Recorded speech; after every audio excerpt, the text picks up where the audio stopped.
Friends, ఈరోజు Ugadi special చాలా సాఫ్ట్గా అండ్ టేస్టీగా ఉండే బొబ్బట్లు ఎలా చేయాలో చూపిస్తాను.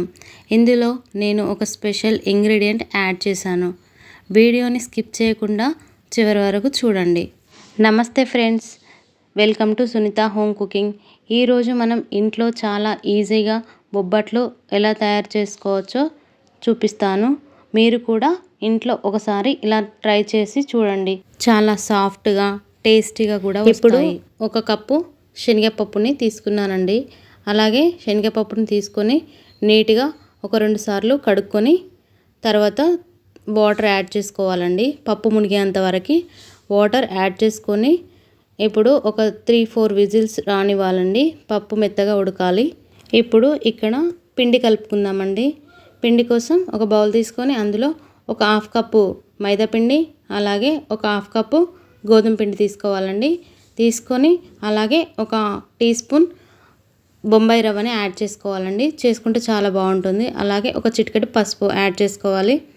అందులో కొంచెం సాల్ట్ వేసుకొని అంతా ఒకసారి బాగా కలుపుకోవాలి. ఇలా కలుపుకున్న తర్వాత ఇందులో ఒక టీ స్పూన్ నెయ్యినైతే యాడ్ చేసుకోవాలండి. యాడ్ చేసుకొని అంతా బాగా కలుపుకోవాలి. ఇలా చేత్తోని మొత్తం పిండిని అంతా కలుపుకోవాలండి. కలుపుకొని కొన్ని వాటర్ పోసుకుంటూ ఒక చపాతీ ముద్దలాగా కలిపి పెట్టుకోవాలి. కొంచెం సాఫ్ట్గానే కలుపుకోవాలండి. ఇలా కొన్ని వాటర్ యాడ్ చేసుకుంటూ ఒక సాఫ్ట్ ముద్దలాగా కలిపి పెట్టుకోవాలి ఇక్కడ చూపిస్తున్నట్టుగా. ఇప్పుడు ఇందులో పిండి ఆరిపోకుండా ఒక టీ స్పూన్ నెయ్యిని వేసుకొని అంతా బాగా కలుపుకొని ఒక అరగంట సేపు దీనికి రెస్ట్ ఇవ్వాలండి. అప్పుడు పిండి మంచిగా సాఫ్ట్గా అవుతుంది. ఇప్పుడైతే దీన్ని మూత పెట్టి పక్కన పెట్టేసుకుందాం. ఇప్పుడు పప్పు కూడా ఒక 4 విజిల్స్ వచ్చిందండి. దాన్ని ప్రెషర్ పోయేంత వరకు పక్కన పెట్టుకోవాలి. ఇప్పుడు ఇక్కడ బెల్లం తురుమునైతే తీసుకున్నానండి. ఇది వచ్చేసి 1 కప్పు బెల్లం తురుము. 1 కప్పు పప్పుకి 1 కప్పు బెల్లం తురుము వేసుకుంటే టేస్ట్ బాగుంటుందండి. కరెక్ట్గా సరిపోతుంది. అలాగే ఇప్పుడు ఒక ప్యాన్ తీసుకొని ఈ బెల్లాన్ని ఒక 1/2 గ్లాస్ వాటర్ పోసి మొత్తం కరిగించుకోవాలి. ఇలా కలుపుతూ కరిగించుకొని ఒకసారి ఏమన్నా ఇసుక గిట్ల లేకుండా ఉండడానికి వడకట్టుకోవాలండి. వడకట్టుకొని చేసుకుంటే అప్పుడు మనకి ఇసుక గిట్ల ఏమి తగలదు. అలాగే ఇప్పుడు పప్పునైతే ఓపెన్ చేసి చూద్దామండి. పప్పు కూడా ఉడికిపోయింది. చూడండి, పప్పు అయితే ఉడికిందండి. ఇప్పుడు దీన్ని కొంచెం చల్లారబెట్టుకోవాలి.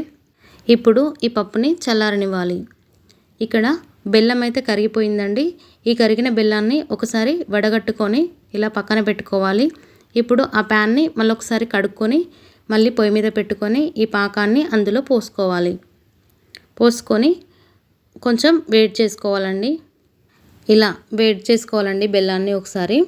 అలాగే ఇప్పుడు పప్పుని ఒక హోల్స్ ఉన్న స్ట్రైనర్లో తీసుకొని మొత్తం చల్లారనివ్వాలి. చల్లారిన తర్వాత పప్పు మొత్తం చల్లారిన తర్వాత ఒక మిక్సీ జార్ తీసుకొని పప్పుని కొద్దిగా తీసుకుంటూ మెత్తగా మిక్సీ పట్టుకోవాలి.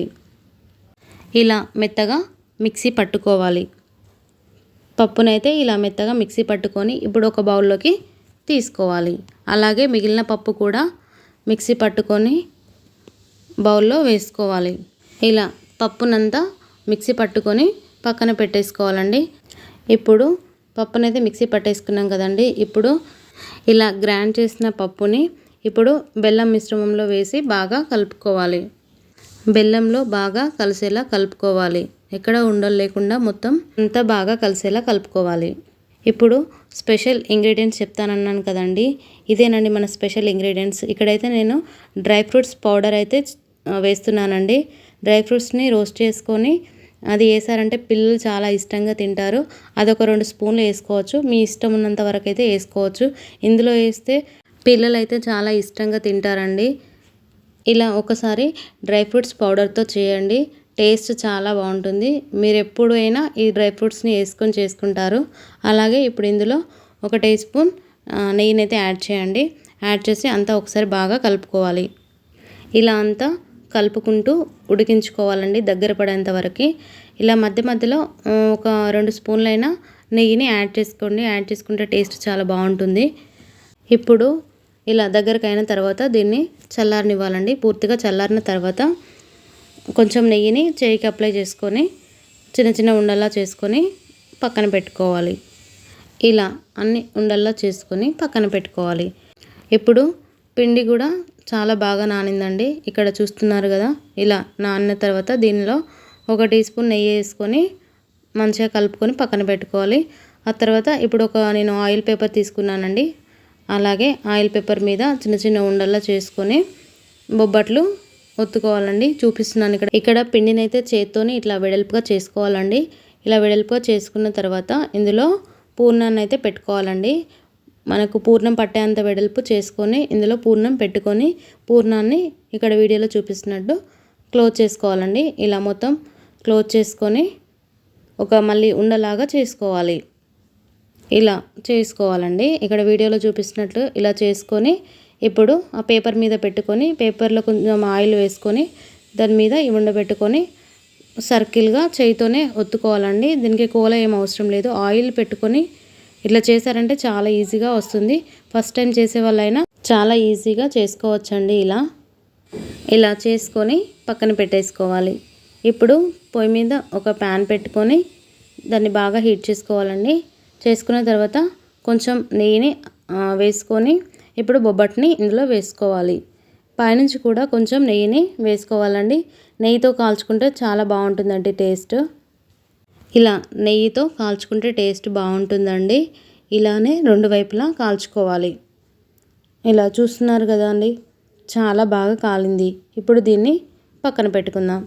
అలాగే ఇంకొకటి కూడా చూపిస్తున్నాను చూడండి. సేమ్ ఇంతకుముందు చేసుకున్నట్లానే ఇలా చేసుకొని క్లోజ్ చేసేసుకుంటే అంతేనండి.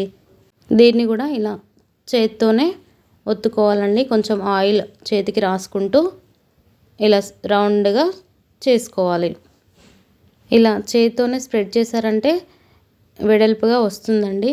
అంతేనండి. ఇలా చేసుకొని ప్యాన్ మీద వేసుకొని మళ్ళీ నెయ్యితో 2 వైపులా కాల్చుకోవాలి. ఇలా నెయ్యి వేసుకుంటూ కాల్చుకుంటే బొబ్బట్లు చాలా టేస్టీగా వస్తాయండి. ఇంతేనండి. ఇలానే అన్నీ కాల్చుకోవాలి. ఇలా కాల్చుకొని ప్లేట్లో పెట్టేసుకోవాలి. ఇదే ప్రాసెస్లో సేమ్ అన్నీ కూడా ఇలానే చేసుకోవాలి. ఇలానే అన్నీ నెయ్యితోని కాల్చుకొని పక్కన పెట్టేసుకోవాలండి. అంతేనండి. మన బొబ్బట్లు అయితే రెడీ అయిపోయాయి. చూస్తున్నారు కదా ఎంత సాఫ్ట్గా చాలా బాగున్నాయండి. ఇలా అన్నీ తీసుకొని ఒక ప్లేట్లో పెట్టేసుకోవాలండి. ఇలా పెట్టుకున్న తర్వాత వేడిగా ఉన్నప్పుడే 1 టీ స్పూన్ నెయ్యిని పైనుంచి వేసుకోవాలండి. వేసుకుంటే టేస్ట్ ఇంకా చాలా బాగుంటుందండి. ఇప్పుడు ఇలా డ్రై ఫ్రూట్స్తో చేసిన బొబ్బట్లు చాలా టేస్టీగా అండ్ సాఫ్ట్గా కూడా ఉంటాయి. చూసారా ఫ్రెండ్స్, లోపల పూర్ణం ఎంత సాఫ్ట్గా అండ్ టేస్టీగా ఉంటుంది. అలాగే డ్రై ఫ్రూట్స్తో చేసినందువల్ల టేస్ట్ అయితే ఇంకా రిచ్గా ఉంటుంది. మీరు కూడా ఇంట్లో ఒకసారి ఈ డ్రై ఫ్రూట్స్ బొబ్బట్లు అయితే ట్రై చేసి చూడండి. ఈ ఉగాదికి మీరు డ్రై ఫ్రూట్స్తో బొబ్బట్లను అయితే తయారు చేయండి. టేస్ట్ చాలా బాగుంటుంది. అలాగే ఈ వీడియో కనుక మీకు నచ్చినట్లయితే లైక్ చేయండి, అలాగే షేర్ చేయండి. సునీత హోమ్ కుకింగ్ ఛానల్ని సబ్స్క్రైబ్ చేయండి. Thank you for watching.